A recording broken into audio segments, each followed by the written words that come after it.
Welcome to the Programming Leadership Podcast, where we help great coders become skilled leaders and build happy, high-performing software teams.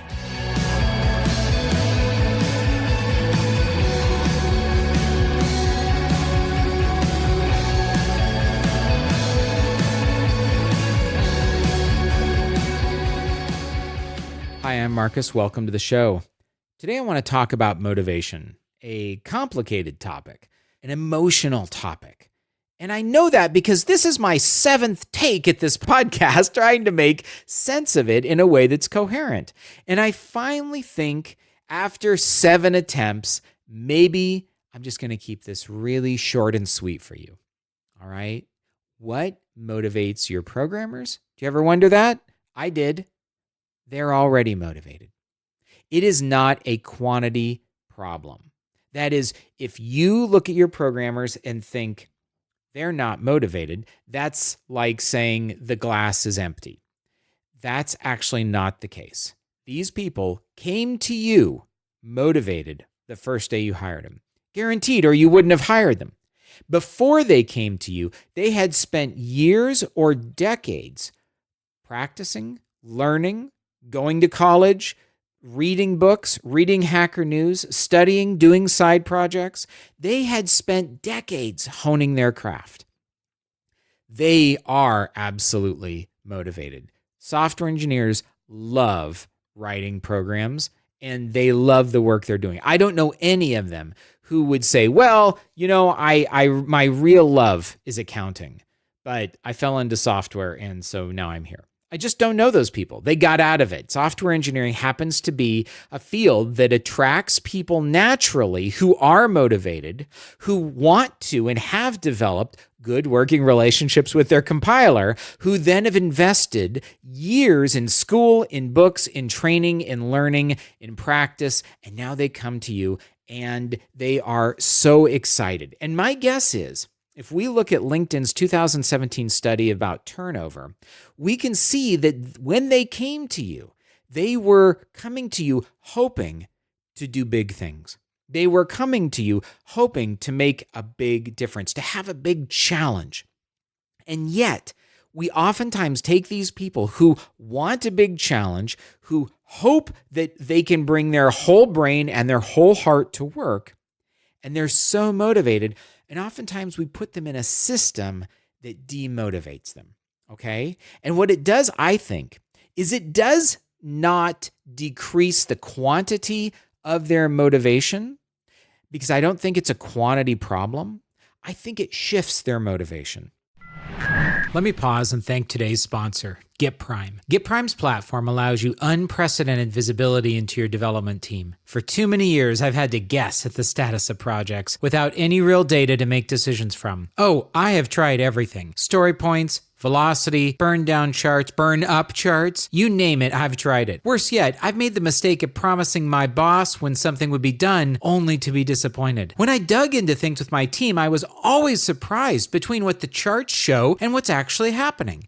Now, it's not like anyone's messing up, but things are happening that I have no visibility of, which meant I couldn't even discuss it with my team. GitPrime changed all that. With GitPrime, you can leverage Git-level analytics. That's where the real work is happening. It provides deep insights to help you have better conversations with your engineers and your whole team. See things better, build things faster. Learn more and sign up for a demo at gitprime.com. I can remember having team members who appeared less motivated about the work in front of them and more motivated about rewriting something that was almost outside of their area of work, or building something completely new. They were like, oh, I think we should be over here. Or they talked about a new technology. We should be using React, and why are we still using Angular? They were motivated and excited. It just wasn't directed at the problem. So I started to wonder, why? What is it about these problems, this coding that I've given them that is so boring? Like, let's just call it a spade. Why is it so boring? And I remember one time this programmer was really honest with me. I had gotten a big request from a client. I had spent A day or two, maybe a week, whiteboarding in my office, drawing UML diagrams. This is software design and architecture, I thought. Planning. This is the work that tech leads and architects and CTOs should be doing. And then we get the plan, we get the design, we decompose it into small features and small parts, and then we give it to the team to implement. And this one programmer just wasn't really grooving. Like, he normally on some stuff was really motivated, but I thought, oh, he has low motivation. Again, I'm thinking wrongly in terms of quantity. And yet he was always bringing me new ideas. And I said, why is the work in front of you so boring? And he said, you took the challenge out. Like, I get that this was a big project and you're excited. And when you got it, it was unknown and nebulous and confusing and complex. But what you did is you boiled all that fun out of it. You took the challenge out of it and you designed something that then all you need is 10 lesser skilled programmers to be able to implement it. That's not very exciting. He says, for example, I'm working on login. Do you know how many login screens I've done? And I said, yeah, but aren't you excited about the big vision? And he said, truthfully, this isn't going to save the world. We're not feeding children in Africa or doing clean water work. So it's very hard to get behind the mission. So no, to me, you have put me in a system where all you want me to do is look at one story at a time. You say, don't have work in progress. Pick a story, do it. And the story that I got handed, all the stories look, frankly, like Lego pieces. They're equally dull, round blocks. It's putting them together that's interesting. It's the final vision that's interesting. And in some ways, it's the design. It's the problem solving, the work itself that is so exciting. And yet now all that's gone. It feels like there's just a bunch of tasks. If this sounds familiar, it might be a problem where you work. That is, you or your product managers or the product group or some other group before it hits engineering might be doing so much design and thinking and problem solving that your engineering group has simply become implementers, typists, like your manufacturing software. The requirements come in. It's almost like you're a machinist.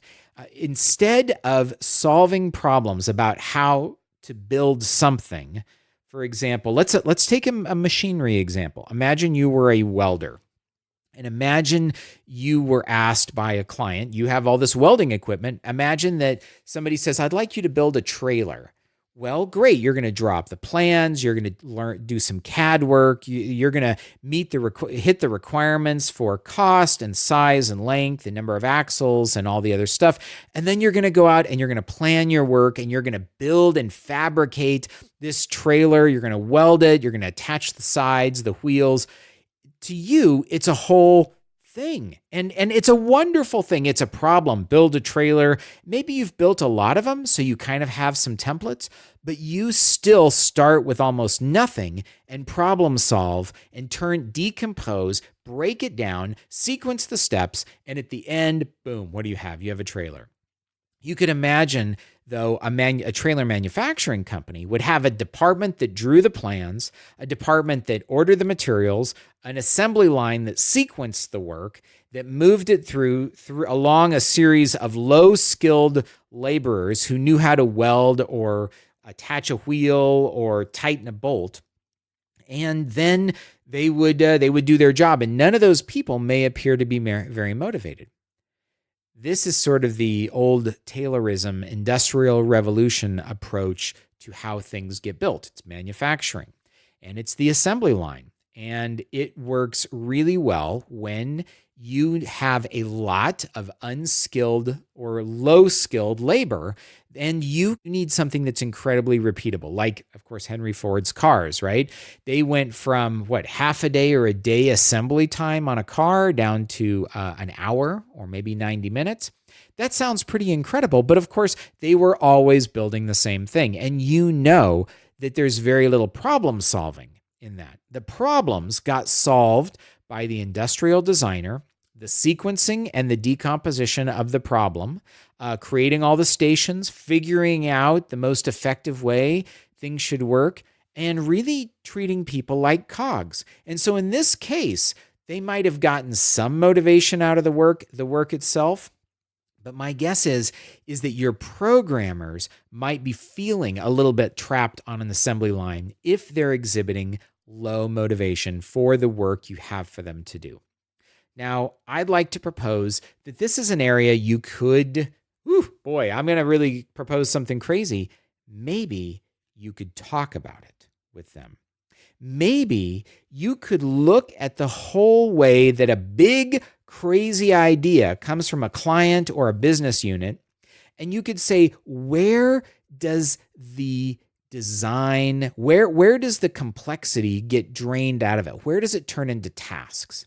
Because it almost always turns into tasks and stories before it gets to your engineering group, because we end up with all these steps. Now, I'm not saying that you should include your engineers in everything. I'm not saying we need to throw out your product management group. But I am saying that your programmers want to work on bigger things.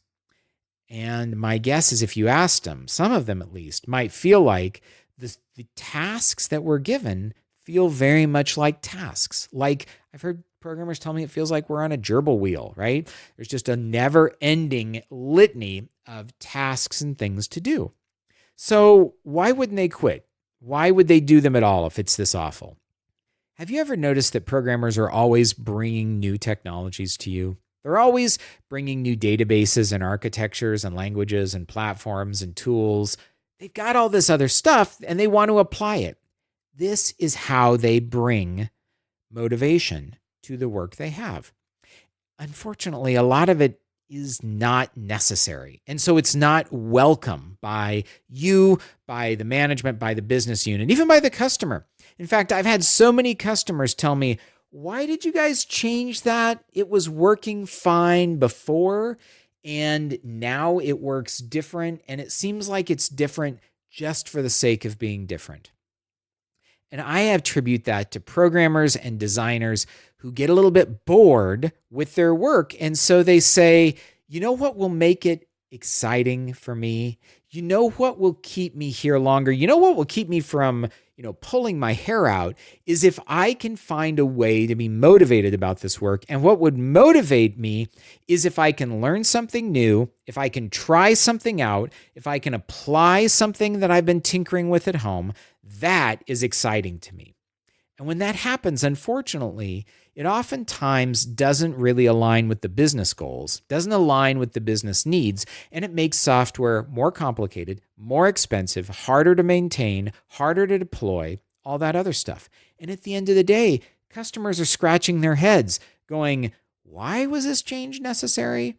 And they start to mistrust us. And we as managers feel caught in the middle. Don't get me wrong. I remember there was a programmer on my team who really struggled to be interested in the work that was given to him, but was on the side really excited by this database called Neo4j, a graph database. And he kept pitching me, why aren't we using Neo4j? I want to use it. And I'd say, no one else gets it. We don't need it. We're doing relational database problems. It's fine. Finally, I let him do this project with Neo4j, and he knocked it out of the park. He killed it. Like, it was great. He was fast and motivated, showed up early. He was so excited. And I was like, boy, this guy's like his first day at work again. He's so jazzed. And of course, when the client got it and my boss got it, other people started to look at the build time was longer. And frankly, there were lots of hard questions. Why did you switch technology? And as the manager, I had to give a reason. And the reason I could not give was it was not safe for me to say because Bob wanted to do it that way. I had to then invent reasons. And I hope that you don't have to do this, but I bet you do. You have to justify the reasons why technology changes happen.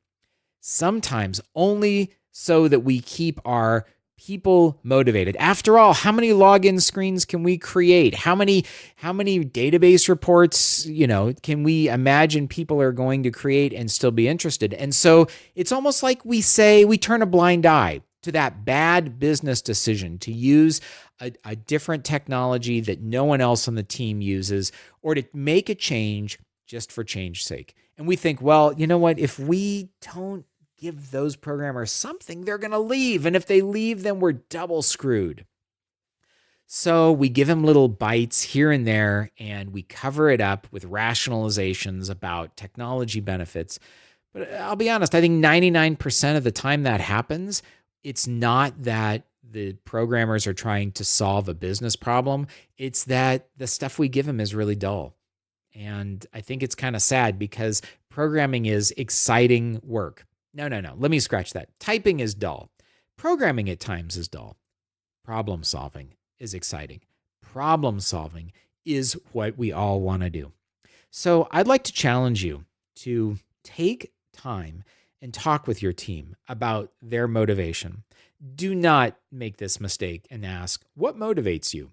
Instead, assume that they are highly motivated human beings, because I think that's absolutely true. That's the mindset I want you to adopt. And I want you to start asking questions like, what gets in the way of you doing your best work? What gets in the way of you being excited? Where are you excited? What excites you right now? I don't want you to ask these questions so you know what to give them. I think that would be wrong. I want you to ask these questions so you can see the places in the system that might be robbing them of problem-solving motivation. I think that everyone is motivated to solve problems. I do think that many systems pre-solve the problems, making the work uninteresting. So trying to understand, A, is that happening? And B, where is it happening? And why is it happening? And how could you leverage more of your programmer's expertise, even across organizations, to be able to participate maybe in problem solving in new ways? You might actually even find that designers are struggling with this, that product managers are struggling with this, that there's just a general feeling of being on an assembly line. And if that's true, I think the thing to do is to identify where it's happening, identify why it's happening, and start to collaboratively understand the impact so that we can make a change to the system. Understanding what motivates people is pretty simple. They want to do great work, do a good job, and stay interested. They want to solve big problems. You're fooling yourself if you believe all they want to do is sit at their desks and code and not think, because at the end of the day, they want to make a difference. And I want you to create a system where they're free to do that. All right, this has been Marcus. You can find me at marcus@marcusblankenship.com if you'd like to email me. And we'll be back next week with the Programming Leadership Podcast. Thank you for listening to Programming Leadership. You can keep up with the latest on the podcast at www.programmingleadership.com and on iTunes, Spotify, Google Play, or wherever fine podcasts are distributed. Thanks again for listening, and we'll see you next time.